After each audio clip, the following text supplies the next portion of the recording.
दोस्तों नमस्कार। आप देख रहे हैं जागरण टाइम्स न्यूज़ चैनल। प्रधानमंत्री नरेंद्र मोदी ने कल मथुरा में का भ्रमण किया है। वहाँ एक सभा भी की और वहाँ उन्होंने एक बहुत महत्वपूर्ण संकेत दिया जो आगामी लोकसभा चुनाव की तैयारियों के दृष्टिकोण की दृष्टि से जिसको जो है काफ़ी अहमियत दी जानी चाहिए। उन्होंने कहा कि अयोध्या में तो लोकार्पण होने जा रहा है और अब मथुरा को भी जो है उसका भी मथुरा में भी ये काम होगा, मथुरा का भी विकास होगा। हालांकि उन्होंने खुल के ये नहीं कहा, लेकिन संकेत उन्होंने दे दिया कि जो मथुरा में कृष्ण जन्मभूमि और मस्जिद का जो विवाद है, जो बगल में बनी हुई मस्जिद है, उस विवाद को अयोध्या की तरह ही ख़त्म करके और वो पूरा जो है हिंदू तीर्थ स्थल के रूप में बदल दिया जाएगा। और आगे चल के और जो हिंदुओं की भावना है कि वहाँ से मस्जिद बगल से हटे, वो अनधिकृत रूप से मुगलों के समय बनाई गई थी, तो वो उन्होंने इच्छा पूरी करने का संकेत दिया। मतलब एक तरह से कृष्ण जन्मभूमि मंदिर और मस्जिद के विवाद का भी मुद्दा उन्होंने गरमा दिया है। जब राम जन्मभूमि आंदोलन चल रहा था उस समय पे विश्व हिंदू परिषद कहती थी कि हमें अगर मुसलमान दे देंगे राम जन्मभूमि के लिए, छोड़ दें बाबरी मस्जिद, तो हम बाकी शेष मुद्दे नहीं उठाएंगे। बाद में भी ये कहा जाता रहा, जब राम जन्मभूमि में फैसला आ गया तो ये कहा जाता रहा कि अब इन विवादों का पटाक्षेप हो गया है, अब आगे कोई नया विवाद पैदा नहीं किया जाएगा। और लेकिन इसके बाद फिर बनारस में भी ये राग शुरू हो गया और मथुरा में भी ये राग शुरू हो गया। मतलब ये है कि सिलसिला जो है ये रुकने वाला नहीं। एक लंबी सूची है जहाँ पर हिंदुओं का दावा है कि यहाँ पे मंदिर तोड़कर मस्जिद बनाए गए और अब वो एक क्रम से सारी जो है उसमें उन सारी मस्जिदों को हटवा देना चाहते हैं जो उनके अनुसार हिंदू मंदिरों को तोड़कर बनाई हुई है। और इनमें कृष्ण जन्मभूमि का तो विशेष स्थान है और बनारस की ज्ञानवापी मस्जिद और काशी महादेव की मंदिर का ज्ञानवापी मस्जिद और काशी महादेव की जो मंदिर का जो है वो एक अलग ही महत्व है। तो श्री कृष्ण जन्मभूमि श्री कृष्ण जन्मभूमि के मामले में भी हिंदुओं की भावनाएं उस ढंग से गरमाने का संकेत अचानक प्रधानमंत्री नरेंद्र मोदी ने दिया है, जबकि भाजपा की तरफ से भी राम जन्मभूमि का जब फैसला आ गया था तो उसके बाद में ये कहा जाता रहा था कि इन विवादों में नहीं पड़ेंगे, लेकिन आखिरी में उनको उसी विवाद में उतरना पड़ा। उसकी वजह साफ ये है कि नरेंद्र मोदी की जो एक छवि थी कि भ्रष्टाचार को ख़त्म करेंगे, वो काले धन को बाहर लाएंगे और एक देश में एक स्वच्छ जो है नैतिक व्यवस्था पर आधारित एक शासन को कायम करेंगे, वो उसको करने में विफल रहे। और ये देखा गया कि वो जो है अदानी के पर मेहरबान होने की उनकी सरकार के जो जैसे मामले जिस ढंग से सामने आ रहे वो बड़े हैरत अंगेज हैं। और अदानी का वो मामला भी सामने आ गया, मनी लॉन्ड्रिंग का भी। गौतम अदानी के बड़े भाई विनोद अदानी ने साइप्रस का गोल्डन कार्ड क्यों लिया, सब समझ चुके हैं कि बड़े पैमाने पर जो है मनी लॉन्ड्रिंग हो रही। उसके पहले भी मॉरिशस से संदिग्ध तरीके से हिंडनबर्ग खुलासे में आया था, बड़ा निवेश हुआ था अदानी की कंपनियों में, और अदानी की कंपनियों के बारे में कोई जांच कराने के लिए प्रधानमंत्री तैयार नहीं होते। इसके अलावा नरेंद्र सिंह तोमर हैं जो उनके कृषि मंत्री उनकी कैबिनेट में, और उनके जो वीडियो सामने आए 10,000 करोड़ के उनके जो है पर संपत्तियाँ होने के जो वीडियो सामने आए और लेन देन की बात करने के उनके बेटे के वीडियो सामने आए, तो उन सब से जो है और इसके बावजूद भी नरेंद्र मोदी उनके खिलाफ कोई कार्रवाई करने को लिए तैयार नहीं हो रहे। और जो वहाँ पे अन्य पार्टियों से जो छोड़ के नेता आए जिन पर उन्होंने खुद ही बहुत आरोप लगाए थे कि भ्रष्टाचार में सने हुए हैं, ताज़ा मामला वहाँ का ही है, महाराष्ट्र का ही है, तो उन सारे लोगों की उन्होंने जांच रोक दी है। और पहले की सरकारें भी ईडी और सीबीआई का दुरुपयोग करती रही होंगी, लेकिन इस सीमा तक दुरुपयोग नहीं हुआ। मनमोहन सिंह की सरकार में तो अपनी मंत्रियों को जेल भेजा गया, और अखबारों में अगर छप गए स्टेडियम घोटाले और खेल संबंधी घोटाले और 2G स्पेक्ट्रम के घोटाले, अगर मीडिया में उसमें बहुत उछाल आया तो उस सरकार ने जो है परेशान होकर और उसकी जांच की, उसको घोषणा करनी पड़ी अपनी फी सेविंग के लिए। लेकिन ये तो इतनी ढीठ सरकार है कि कोई घोषणा करती नहीं। अजीत पवार के पहले कुछ ही महीने पहले अजीत पवार ने जब समर्थन दिया वहाँ पे शिवसेना भाजपा शिवसेना गठबंधन की सरकार को, तो कुछ ही समय पहले उसके पहले ही प्रधानमंत्री ने कुछ ही समय पहले कहा था कि अजीत पवार के खिलाफ तो इतने 1000 करोड़ के घोटाले के मामले, और उसके बाद में भूल गई। तो ये जो एक बात सामने आई कि नहीं, वो जो है वो उनका भ्रष्ट तत्वों का उन्मूलन करने में उनकी, या भ्रष्टाचार का उन्मूलन करने में उनकी कोई रुचि नहीं है। वो इस मुद्दे का वो अपनी राजनीतिक सुविधा के हिसाब से जो है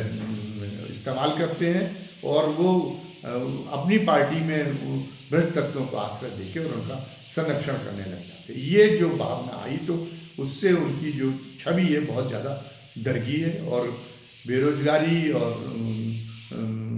के मुद्दे पर तो, और महंगाई के मुद्दे पर तो उनकी सरकार बहुत पीछे जा ही रही है। उन्होंने जिस तरीके से बाजारीकरण किया है सरकारी सेवाओं का, वो एक उससे लोगों के आम आदमी की दुशारियाँ बहुत ज़्यादा बढ़ गई हैं। तो इन सब बातों से ये हुआ कि उनका वो जो उनको सुशासन की उन्होंने एक आवाज़ कराया था, वो सुशासन चंद जो क्रीमी लेयर वाले लोग हैं उनके लिए तो वो सुशासन हो सकता है, लेकिन आम जनता के लिए उसमें सुशासन जैसी कोई चीज़ नहीं है। शिक्षा भी महंगी हो गई, चिकित्सा का भी बीमा का ये सारा पाखंड है। चिकित्सा बहुत ज़्यादा महंगी होती जा रही है लगातार, और लोगों का इलाज कराना, गंभीर लोगों को इलाज कराने के लिए लोगों को घर जमीन बेचने पड़ रही है। उस मामले में कोई कार्रवाई नहीं कर पा रही सरकार, कोई ये नहीं कर पा रही, और उसने अपने आप को, वो भले ही एक समाजवादी सरकारों की तरह अपने आप को गरीबों के लिए प्रतिबद्ध साबित करने की कोशिश करती हो, लेकिन गरीबों के लिए प्रतिबद्धता के नाम पर उसका केवल लक्ष्य जो है उनको अकर्मण्य बनाना, उनको जो है एक तरह से उनकी मुफ्त अनाज की खैरात बांटने तक सीमित है, और उसके बाद में उसके बदले वो अनाज तो बहुत उसकी कीमत से बहुत थोड़ा है, बहुत नगण्य, ऊँट के मुंह में जीरा के बराबर है, जो उसके बदले गरीबों के लिए जो सेवाएं जो महंगी हुई हैं, गरीबों के लिए बाजार महंगा होने से जो उन पर विपत्ति टूट रही है, उसकी तुलना में ये जो उपकार है मोदी सरकार का, ये उपकार तो कोई मायने नहीं रखता था। अब मोदी के अंदर एक और है कि वो प्रधानमंत्री मोदी अपना बहुत ज़्यादा डिफेंसिव नहीं, वो ये भी नहीं, लोक लाज की कोई बहुत परवाह नहीं करते। वो भले ही जनता का सेवक बताएं और कुछ भी करें, लेकिन वो ये समझते हैं कि वो जो लोगों के उससे बहुत परे हैं, वो लोगों के लिए जो है एक तरह से ईश्वर की तरह हैं, और वो और उनकी जो उनके समर्थक हैं वो उसी तरह से उनको स्थापित करने की कोशिश कर रहे हैं कि जैसे उनकी जो है उन पर कोई उंगली उठाना, उन पर कोई टिप्पणियां करना जैसे पहले के प्रधानमंत्रियों पर होती रही है, वो ईस नंदा के बराबर अपराध है। ये मोदी ने स्थापित किया है, तो मोदी कोई अपनी जवाबदेही महसूस नहीं करते किसी मामले में, और मोदी को ये हेटी महसूस होती है कि अगर उन पर कोई आरोप लगाया जाए तो वो उसको जनता की सफाई देने का काम करें, या उस आरोप से विचलित होकर आरोप के जो कारण है उसको समाप्त करने का काम करें। वो लोग चिल्लाते रहे तो हरियाणा की बेटियां चिल्लाती रहीं, लेकिन उन्होंने ब्रजभूषण शरण सिंह पर कार्रवाई की तो नहीं की। अजय मिश्रा टैनी के मामले में किसान चिल्लाते रहे, उन्होंने कार्रवाई की तो नहीं की, और उन्होंने इसी तरीके से अदानी के मामले में एक औपचारिक जांच की आवश्यकता, उन्होंने औपचारिक जांच की भी आवश्यकता नहीं समझी, तो नहीं समझी वो किसी मामले में कोई। ये तो एक बहुत ही तानाशाह आचरण है। और ये जो मतलब ये एक सर्वसत्ता कायम करने की जो कोशिश की रही, वो जो उनके राज्यपालों से वो जो करा रहे हैं, जहाँ पे उनके इतर दलों की सरकारें हैं, वहाँ पर जो है उनके राज्यपाल जो ढंग की भूमिका अदा कर रहे, सरकारों को काम नहीं करने दे रहे, वहाँ के जनता के हित प्रभावित हो रहे, विधेयक रोक लेते हैं और सुप्रीम कोर्ट तक को टिप्पणी करनी पड़ रही, फिर भी उसमें कोई सुधार नहीं हो रहा। तो ये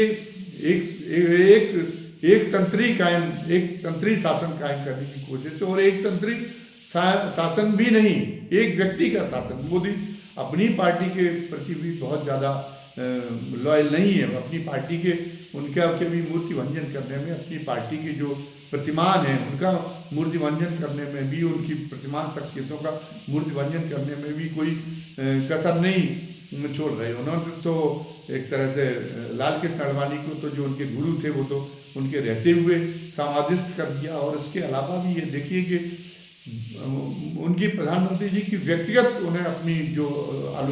वो करने वाले हैं, व्यक्तिगत उनकी सराहना करने वाले, व्यक्तिगत उनकी चाटुकारिता करने वाले हैं, वो उनको अपनी पार्टी के लोगों से ज़्यादा महत्व देते हैं। मुलायम सिंह इसके उदाहरण है। कार सेवकों पर गोली चलाना अगर इस दृष्टिकोण से माना जाए, अगर जो आज जो एक तरह से हिंदू जो भावना है, तो वो दृष्टिकोण से ये हिंदू भावनाओं के बड़े खिलाफ है उनका महिमा मंडित करना, लेकिन उन्होंने उनको पद्म विभूषण का सम्मान भी दिया, और उनके सारे केंद्रीय मंत्रियों को अपने को उनके अंतिम दर्शनों के समय पहुंचा, जब उनके रखा हुआ था उनके यहाँ पे फेरा करने जिसको कहते हैं, शोक मनाने के लिए पहुंचाया, और हर तरीके से उन्होंने जो है उनका महिमा मंडन किया, क्योंकि उन्होंने मुलायम सिंह जी ने उनको आशीर्वाद दे दिया था कि नहीं अगली बार प्रधानमंत्री आप ही होंगे, और वो उनके समर्थन में खड़े हो जाते थे। अपने पुत्र की सरकार पर अगर वो जब सरकार नहीं रह रही थी तो उस पर कोई आँच ना आए, तो इसलिए मुलायम सिंह जी अंतिम समय में उनके पूरी तरीके से उनके फॉलोअर जैसे बन गए थे। उनकी नाती की शादी में भी, तेज प्रताप सिंह की शादी में भी गए थे, तो व्यक्तिगत संबंधों का उनके लिए महत्व है। अटल जी का चूँकि एक ब्राह्मण बहुत ही जागरूक कौम है, और ब्राह्मणों के नाराज होने का एक बड़ा गंभीर खामियाजा भोगना पड़ सकता है, वो उनके अंदर प्रचार की शक्ति बहुत है, इसलिए अटल जी को उन्होंने सहेजा। लेकिन अब अटल जी को भी धीरे धीरे विस्मृत करने की कोशिश की जा रही है। अटल जी को बहुत, जब वो ये कहते हैं कि पिछली सरकारों ने कुछ नहीं किया और अपने लोगों से कहलवाते कि आज़ादी 2014 के बाद से आई है, तो फिर उसमें अटल जी का कार्यकाल भी शामिल हो जाता है धिक्कारने वालों में, तो वो भी कार्यकाल अपनी आज़ादी का प्रशासन का कार्यकाल नहीं था। ये कहीं ना कहीं से उसमें एक संकेत चला जाता है। अटल जी को भी, एक अटल जी की स्मृति को भी पृष्ठभूमि में धकेलने की कोशिश की जा रही है। अपने जितने कानून हैं उन पर अपनी मोहर की ये कानून, भारतीय न्याय संहिता है, भारतीय नागरिक सुरक्षा संहिता है, ये मोदी के समय बनी। संसद जब कोरोना से अर्थव्यवस्था तरह से काफ़ी तंगहाली में पहुंच गई थी देश की अर्थव्यवस्था, उस समय पर भी उन्होंने संसद का नए भवन का जो है निर्माण का काम हाथ में ले लिया, और वो उसके लिए अरबों रुपए खर्च हुए, लेकिन उन्होंने परवाह नहीं की, क्योंकि वो ये चाहते थे कि संसद भी आने वाली पीढ़ियां जब देखें तो वो याद करें कि ये मोदी के समय पे संसद बनी। वो कंगना रनौत को चरितार्थ करना चाहते कि नहीं, आज़ादी मोदी के प्रधानमंत्री की बात से ही सही मामलों में देश की आज़ादी आई। और हिंदू राष्ट्र का सपना, कि अगर हिंदू राष्ट्र के सपने के लिए कुछ कर रहे होते तो भी एक ठीक था, लेकिन हिंदू राष्ट्र के सपने के लिए ये नहीं कर। हिंदुत्व का मतलब कहीं से ये नहीं है, हिंदू धर्म में भी अन्य धर्मों की तरह नैतिकता पर बहुत जोर है। जो एक असली हिंदू धर्म में भी, सनातन धर्म को भी जो असली मानने वाला है, जो असली तौर पर एक धार्मिक व्यक्ति है, वो धार्मिक व्यक्ति बिल्कुल इसको पसंद नहीं करता कि एक तरह से भ्रष्टाचार को और काले धन को बढ़ावा दिया जाए, वो भी इसके खात्मे की कोशिश करता है। लेकिन उसकी भावनाओं को भी कुचलने का इन्होंने काम किया इस ढंग से। वो काले धन की वापसी कहाँ हुई? काले धन की वापसी अब स्विस बैंकों से जानकारियाँ भी मिलने लगी खातेदारों की, फिर भी उसमें से एक भी कौन सा काला धन का खाता ये नहीं पकड़ा जा रहा, जबकि देश में अरबों रुपए के काला धन मौजूद है, और अब नए नए काला धन सहेजने वाले लोग पैदा होते जा रहे हैं। पनामा लीक्स में इतने मामले आए, उसमें भी उन्होंने कोई उसको उसको भी कोई संज्ञान में नहीं लिया, उसकी भी कोई जांच कराने की आवश्यकता नहीं समझी, और एक तरह से काले धन को बाहर निकालने का मुद्दा उन्होंने एक तरह से एक गायब ही कर दिया है, सीन से पूरा का पूरा गायब ही कर रखा है। तो क्या हिंदू धर्म की नैतिकता कोई, या सनातन धर्म की नैतिकता कोई अलग तरह की नैतिकता तो नहीं है। वो सनातन धर्म तो पवित्रता का मतलब आर्थिक पवित्रता की पवित्रता पर इतना जोर देता है। सुबह 4 बजे उठ जाना, प्रातःकालीन ब्रह्म मुहूर्त में ही स्नान करना, बल्कि 3 बजे हमारे उत्तर प्रदेश के मुख्यमंत्री योगी जी तो 3 ही बजे उठ के और स्नान ध्यान में लग जाते। तो 3 बजे तो केवल शारीरिक पवित्रता नहीं, मन की और आचरण की पवित्रता भी उसमें शामिल है। ब्राह्मणों को समाज में ऊंचा दर्जा ही सनातन धर्म में इसलिए दिया गया क्योंकि ब्राह्मणों पर उनके नियम संयम की बहुत पाबंदियाँ थी। जो एक सही मामले में जो एक ब्राह्मण है वो नियम संयम का इतना पाबंद होता है कि सामान्य आदमी के लिए वो जो है उतनी जो है उतना संयम दिखाना, उतना जो है उतनी पाबंदियाँ को मानना ये एक बड़ा मुश्किल काम है। समय पे उठना, समय पे पूजा पाठ करना, मांसाहार नहीं करना, मदिरा पान, यहाँ तक कि लहसुन और प्याज तक का इस्तेमाल नहीं करना, और तमाम तरह की पाबंदियाँ ब्राह्मण धर्म पर। तो इसीलिए तो उन पर उनका सनातन धर्म के समाज में सबसे ज़्यादा सम्मान है उनके जो आचरण की वजह से। तो ये आप कौन सा सनातन धर्म का मॉडल लेके आ रहे हैं? अगर आप एक तरह से आप भ्रष्टाचारियों को पोसने का भी काम कर रहे हो और दूसरी तरफ जो है वो आप ये भी कह रहे हैं कि हिंदू राष्ट्र बनाएंगे। ऐसा हिंदू राष्ट्र केवल मंदिरों से नहीं बन सकता, मंदिरों के बहाल हो जाने से, संस्कृति के बहाल हो जाने से नहीं बन सकता। जब तक आपका ये लगेगा कि आपकी सरकार एक कारपोरेट की बंधक सरकार है, तब तक तो मतलब ये तो उसके एक विरोधाभासी धारणा है। आप क्या कुछ रहे, कम कुछ कर रहे। अगर आप हिंदू राष्ट्र के लिए भी कोई तानाशाही का आचरण कर रहे होते, एक सही मामले में एक धार्मिक राष्ट्र बनाने का, तो वो भी मान्य किया जा सकता था कि बहुसंख्यक देश की आबादी हिंदू है, उनकी भावनाओं का पोषण कर रहे। लेकिन भगवान राम के आदर्शों के अनुरूप आपका भी तो आचरण होना चाहिए। आपकी शासन व्यवस्था, उन्होंने तो जब देखा कि लोग जो है संदेह कर रहे हैं, और इससे मैं एक राजा हूँ और मेरी पत्नी पर अगर संदेह कर रहे हैं, माता जानकी पर जब उन्होंने लोगों को संदेह करते सुना, जब वो वेश बदल के विचरण कर रहे थे, तो उनको ये लगा कि नहीं, जब लोग लगेगा कि राजा के घर में ही नैतिकता नहीं है। भले ही जानकी माता कितनी भी पवित्र हों, भले ही कितनी भी अग्नि परीक्षा देकर आई हों, लेकिन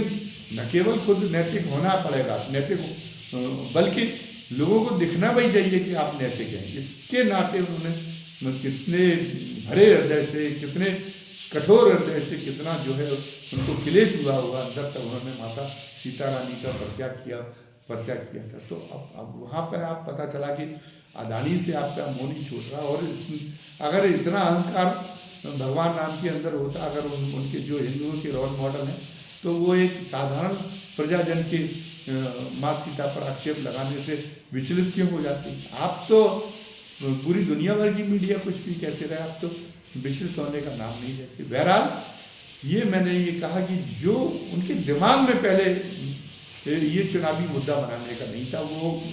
पहले ये सोचते थे कि अब ये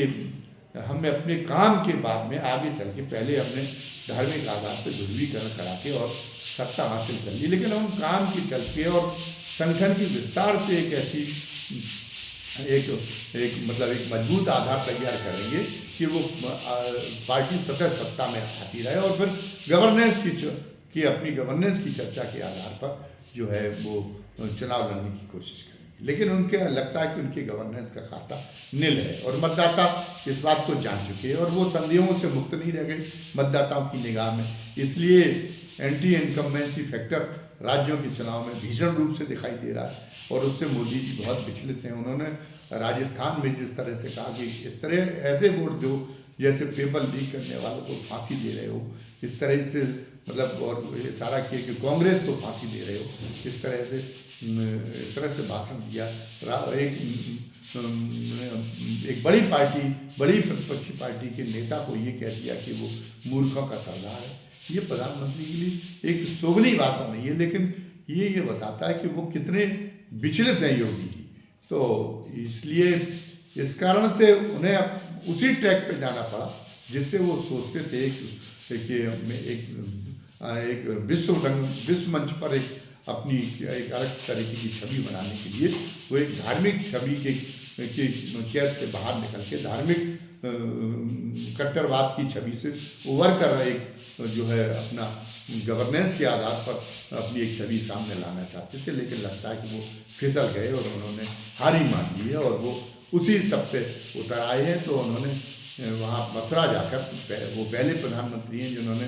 श्री कृष्ण जन्मभूमि मंदिर का जो है वो